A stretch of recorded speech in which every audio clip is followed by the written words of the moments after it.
السلام ورحمة الله وبركاته. Nashukuru Mwenyezi Mungu ambaye alitujalia kuweza jambo hili tena kwa misingi ya sunna za Mtume. Mtume anasema ya ma'shara shabab man istata'a minkum ba'a falyatazawwaj. Anasema nyie makundi, hakusema tena mmoja, yaani vijana waoe kwa makundi. Yeyote ambaye atakayemiliki ba'a ni nguvu za mwili, kwamba kila mtu ambaye ni kijana anaamini nguvu zake za mwili ni sahihi, ni timamu, basi anatakiwa aoe. Lakini amri hii ni amri imekwenda eneo pana sana, si kwa Waislamu peke yao. Allah anasema ya ayuha nnas ittaqu rabbakum alladhi khalaqakum min nafsin wahida وخلق منها زوجها وبث منهما رجالا كثيرا ونساء.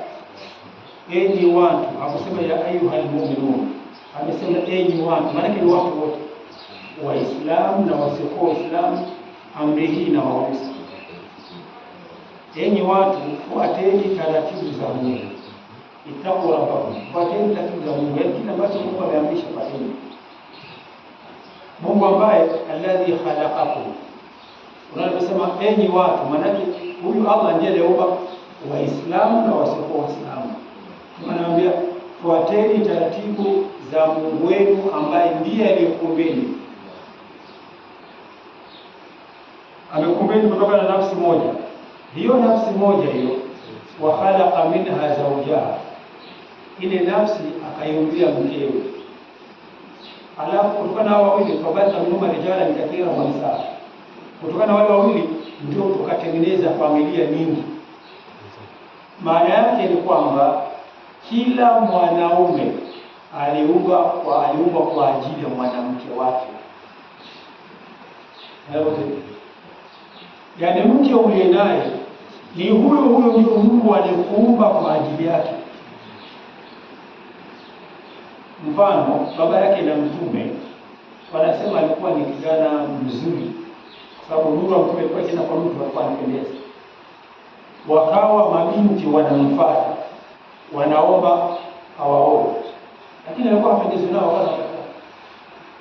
Amina ni binti watatu, ndio Mtume akakubali.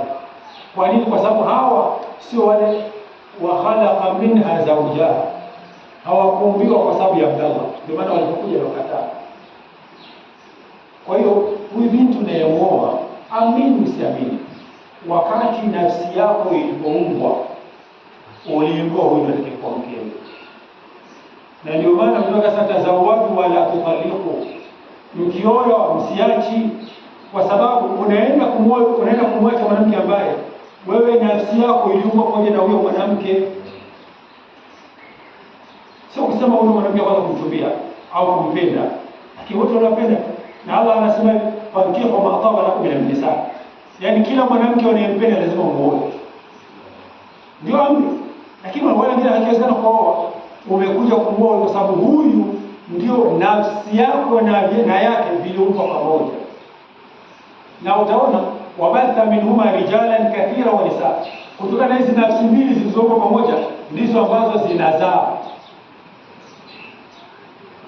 Sheikh atakuja kutuambia ahalla nikaha wa nadaba ilayhi wa harama sifaha, amehalalisha ndoa akaharamisha uasi. Vyote vinafanyika, kitendo ni kile kile, lakini tofauti yake ni kwamba hapa unaingia kwa yule ambaye Allah alipoumba nafsi ya mwanaume ndio akaumba nafsi ya mwanamke, wakatoka pamoja duniani. Hizi nafsi zingine ni za wizi. Kwani cha wizi kichukuliki? Kinachukulika tu. Eti simu imekuwa kwenda kwa mwizi, inaenda kwenda tu, lakini sio halali yake. Sasa huyu binti ambaye wewe unamuoa leo ndio binti ambaye siku ilipoumbwa nafsi yako Allah alikukabidhi binti huyu. Mtume akasema tazawwaju wala tutaliqu, oaneni na wala msiachane. Kwa nini? Huyo unayemwacha ni yule ambaye ametokana na wewe kabisa. Inategemea sasa alikuwa ni mmoja au alikatika katika vipande vinne. Ilikuwa ni ile nafsi moja ikaumbiwa mke wake. Sasa hii nafsi ya pili iliyoletewa ambayo zikaumbwa kama mbele yako, wewe unaweza ukaikata mara moja, mara mbili au mara nne. Ni wewe sasa. Cha msingi tu ni lazima ukubali kuishi nayo. Utaona kutokana na ninyi wawili ndio Mungu anafanya wabasa minuma rijala kathira wa nisa. Atatengeneza watu kutokana na ninyi wawili. Sasa wattaqullah alladhi tasaaluna bihi wal arham. Fuata utaratibu wa Mungu ambaye ndio mnaombana kwa jina lake. Lakini ogopa sana hii familia leo umekwenda kuingia, umemchukua mtu mmoja. Ni kweli mke wako ni mmoja. Kwa yeye mmoja, nyuma ana baba yake na mama yake. Na nyuma yako kuna baba na mama. Baba yako ana ukoo wake, mama yako ana ukoo wake. Mke wako baba yake ana ukoo wake, mama yake ana ukoo wake. Maanake mbali na nyinyi wawili huku pana konde zinawaangalieni. Hilo unaelekea sio? Unaelekea vizuri? Umekuwa mwanamke mmoja, lakini kuna baba na mama. Maana yake kuna koo nne. Leo umeziunganisha sehemu moja. Ndio maana Allah anasema wattaqullah alladhi tasaaluna bihi wal arham. Muogope sana kwa tatizo za Mungu ambaye kwa jina lake mnaombana. Lakini ogopa sana, fuata taratibu za koo. Ni kwa nini kwa amesema kuoa huko akakutanisha mambo ya koo? Maana yake ogopa sana. Allah akasema alladhina yanquduna ahda Allah min ba'di mithaq. Inakwambia makubwa kwa sababu ukiangalia kwenye ile clip ile itakusaidia kwa peke yako usisome vizuri. Kwa maana kwa vile neno makubwa kidogo. Allah anakwambiaje? Allah anakwambia wala takunu ni alladhina yanquduna ahda Allah min ba'di mithaq wa yaqta'una ma amara Allah bi an yusal wa yufsiduna fil ardh ulaika hum fasiqun. Wale ambao wanakata kilichoamrishwa kuumbwa. Allah aliposema fankihu, ameamrisha muungano. Leo umeunganisha, maana yake Allah anakwambia hichi ulichounganisha usikikate. Kwa sababu kitendo cha kumpa mke wako talaka umefanya dhambi mbili kuu. Dhambi ya kwanza, umevunja ahadi ambayo mmefungana na mke wako. Allah anasema waqad akhadtu minhunna mithaqan ghalidha. Wewe na mkeo umechukua ahadi nzito, unakwenda kuivunja ahadi. Ina maana ukipata laana za kuvunja ahadi. Pili, wayaqta'una ma amara Allah bi ayyusal. Unakata kile ambacho Mungu ameamrisha kiungo, unakwenda unakata. Kwa hiyo talaka moja, cha kwanza inavunja ahadi, ni laana. Cha pili unakata ambacho Allah ameamrisha kiungo. Kinachofuata wayufsiduna fil ardh. Kitendo cha kufuata unafureza fisadi katika ardhi. Na Allah anasema wala tufsidu fil ardi ba'da islahiha. Msilete ufisadi ardhini baada ya kuwa mmerekebisha. Wewe kumwoa huyu dada umerekebisha kwamba ilikuwa uzina azini, inakuwa tena hamna zina hapa, mnakuwa nini? Mnakuwa kwa heri. Umeshasuluhisha. Sawa, anasema wala tufsidu fil ardi ba'da islahiha. Msiingize zina baada kwamba mkishafunga ndoa. Unaona hiyo?